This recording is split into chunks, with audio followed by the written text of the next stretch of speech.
Live Tamil செய்திகள். சரிக்குமப்பா நிகழ்ச்சியில் மீனவர் வேடத்தில் பாடி மற்றவர்களை உணர்ச்சியில் ஆழ்த்திய திவினஸ். போட்டியாளர்களும் மெய்மறந்து அதை அவதானித்துக் கொண்டிருந்தார்கள். இந்த வாரம் சரிக்குமப்பா நிகழ்ச்சியில் பக்தி கொண்டாட்டம் நடைபெற்றுக் கொண்டிருக்கின்றன. இதில் வாரத்துக்கு வாரம் வித்தியாசமான சுற்றுக்கள் வழங்கப்பட்டு வருவதாக கூறப்படுகின்றது. இதில் போட்டியாளர் திவினஸ் மீனவர் வேடத்தில் சிறப்பாக பாடலை பாடியிருக்கின்றார். இதற்கான காணொளி தற்பொழுது வெளியாகி உலகமெங்கும் இருக்கின்ற தமிழ் பேசும் மக்களுக்கு மத்தியில் பிரபல்யம் பெற்று வருகின்றன.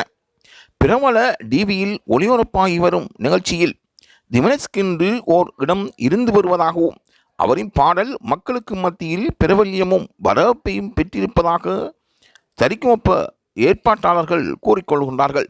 இசை நிகழ்ச்சியாக இருந்தாலும் இது மக்களுக்கு மத்தியில் கூடுதலான செல்வாக்கையும் அதிகரித்த எதிர்பார்ப்பையும் ஏற்படுத்தியிருக்கின்றது. இதில் யார் வெற்றியாளராக வரப்போகின்றார் என்பதுவே ரசிகர்களின் கவனிப்பாகவும் இருக்கின்றது. எனினும் போட்டியில் ஏற்படுத்தப்பட்டிருக்கின்ற சட்ட திட்டங்களும் அதில் இருக்கின்ற முக்கிய நிகழ்வுகளும் அங்கிருக்கின்ற போட்டியாளர்களை வாரத்துக்கு வாரம் வாக்கின் அடிப்படையில் வெளியேற்ற வேண்டிய நிர்பந்தத்துக்குள் நடுவர்கள் தள்ளப்பட்டிருக்கின்றார்கள். இதன் அடிப்படையில் கடந்த வாரம் 2 போட்டியாளர்கள் போட்டியை விட்டு வெளியேற்றப்பட்டிருந்தார்கள். தர்சினி, யோகாந்திரன் ஆகிய 2 பேருமே அவர்களாக பார்க்கப்படுகின்றது.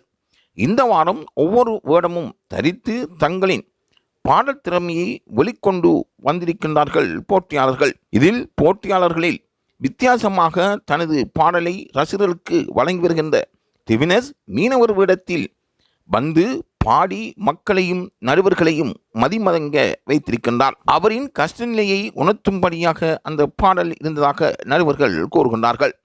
பலருக்கு மத்தியிலும் வரவேற்பை பெற்றிருக்கின்ற சரிக்குமப்பா போட்டியானது பலரையும் விரும்பிய ஒரு போட்டியாக இது மாற்றப்பட்டிருக்கின்றது என்பதுவே யதார்த்தமாகும். ஆகவே இவ்வாறான தகவல்களை பெற்றுக்கொள்வதற்கு லைவ் தமிழ் செய்தியுடன் தொடர்ந்தும் இணைந்திருங்கள்.